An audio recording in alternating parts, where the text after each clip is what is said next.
صبح کا وقت تھا اور شہر ابھی پوری طرح جاگا نہیں تھا۔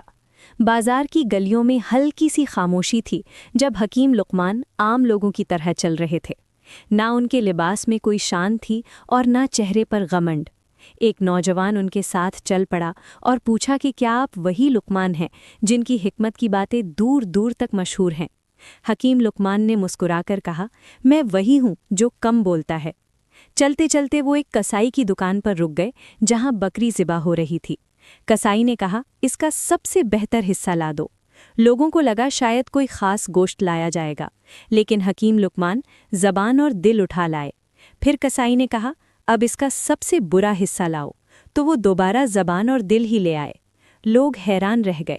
تب حکیم لقمان نے کہا، اگر یہ دونوں ٹھیک ہوں تو پورا جسم ٹھیک ہوتا ہے، اور اگر یہ بگڑ جائیں تو ان سے زیادہ برا کچھ بھی نہیں۔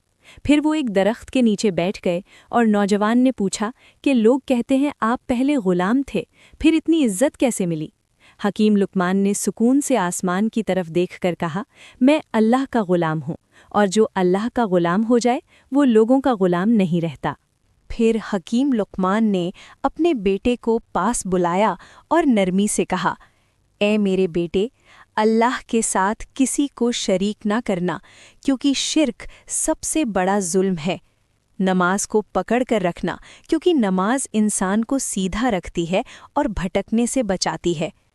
پھر انہوں نے زمین سے رائی کا چھوٹا سا دانہ اٹھایا اور کہا، اگر کوئی چیز رائی کے دانے کے برابر بھی ہو، چاہے پتھر کے اندر چھپی ہو یا آسمان اور زمین کے درمیان کہیں ہو، اللہ اسے بھی سامنے لے آئے گا۔ اس لیے ہر کام سوچ سمجھ کر کرنا۔ آخری نصیحت کرتے ہوئے انہوں نے کہا، لوگوں سے نرمی سے بات کرنا، زمین پر اکڑ کر مت چلنا، اور اپنی آواز دھیمی رکھنا، کیونکہ اللہ غمنڈ کرنے والوں کو پسند نہیں کرتا۔ شام ڈھل چکی تھی، سورج نیچے جا رہا تھا، اور اس نوجوان کو سمجھ آ چکا تھا کہ اصل حکمت زیادہ بولنے میں نہیں